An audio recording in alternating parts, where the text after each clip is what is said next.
My God, अरे YouTube ban ban ban. अरे मुझे समझ नहीं आ रहा मुझे क्या कहना चाहिए और क्या नहीं कहना चाहिए, क्योंकि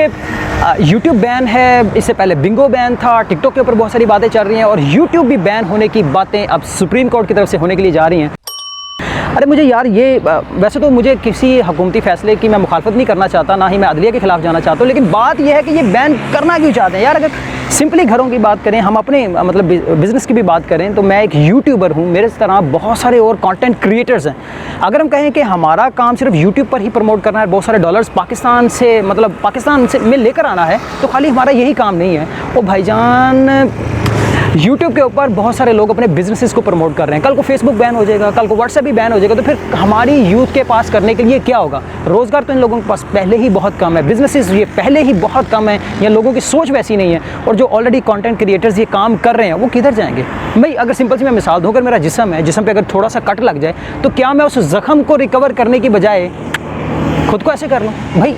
अगर कल को किसी बच्चे को किसी वापडा की तरफ, मतलब वापडा की तरफ से करंट तो नहीं लगेगा, उसके घर में अगर करंट लगता है, तो क्या मैं वापडा को कंप्लेन करूं कि भाई वापडा साहब आप अपना जो है वो बोरिया बिस्तरा उठाएं और यहाँ से चले जाएं, आप अपना डिपार्टमेंट बंद कर दें? मेरा ख्याल है ये इंडिविजुअली भी हमारी जो है वो कोई ना कोई जिम्मेदारी बनती है कि हम खुद भी इस चीज़ को मतलब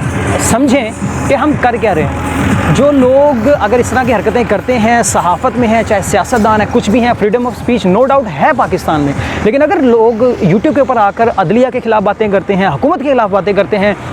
या हमारी फ़ौज के ख़िलाफ़ बातें करते हैं, तो भाईजान किसको नहीं पता उनके घर के एड्रेसेस, किसको नहीं पता उनके बैंक अकाउंट्स, किसको नहीं पता उनके प्रोफेशनल जो मतलब प्रोफाइल्स हैं उनके बारे में किसको नहीं पता? सरकारी इदारे तो ऐसे हमें पता है ये बहुत अच्छा काम करते हैं, और ये लोग तो ऐसे लोगों को पकड़ लें, बजाय इसके कि अब यूट्यूब को बैन करें। मेरा ख्याल है ऐसे चंद एक लोग जो कि हकीकत में काम ख़राब कर रहे हैं और हमारे अंदर मुनाफरत या नफ़रत की हवा को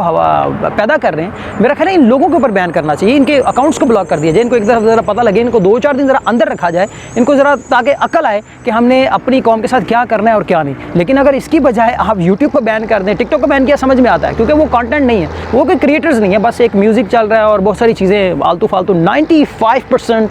there is nothing in TikTok videos, वहाँ पर कुछ नहीं है। दे दिला के फेसबुक बचता है, फेसबुक के ऊपर भी ऐसा अगर देखा जाए तो ज़्यादातर इंटरटेनमेंट है और सीखने के लिए कुछ नहीं है। जबकि अगर किसी बंदे ने कुछ सीखना है पूरी दुनिया में, ऑल ओवर द वर्ल्ड, अगर देखा जाए, अगर किसी वेबसाइट पर कोई बंदा आता है तो वो सिर्फ़ और सिर्फ यूट्यूब है। नो डाउट इसमें इंटरटेनमेंट की भी बहुत सारी वीडियोज़ हैं, लेकिन यूट्यूब जो है आपको सीखने सिखाने के हवाले से, पॉजिटिव इमेज देने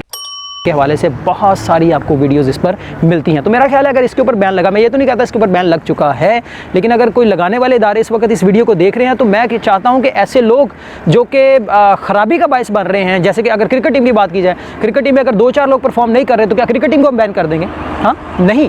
बल्कि हम उन 2-4 लोगों को निकाल बाहर करेंगे ताकि क्रिकेट टीम हमारी बेहतर हो जाए। ठीक है, अगर रोड के ऊपर कहीं पर एक्सीडेंट हो जाता है, तो क्या एक्सीडेंट होने की वजह से हम उस कार कंपनी को कंप्लेन कर दें, नहीं भी आपकी कार्स ठीक नहीं, हम आपको बैन करना चाहते हैं? तो मेरा ख्याल है कि बजाय इसकी उस कार को कंप्लेन करें, उस ड्राइवर को पकड़कर जुर्माना किया जाए ताकि वो नेक्स्ट टाइम ये गलती ही नहीं करे। तो मेरा छोटा सा ये मैसेज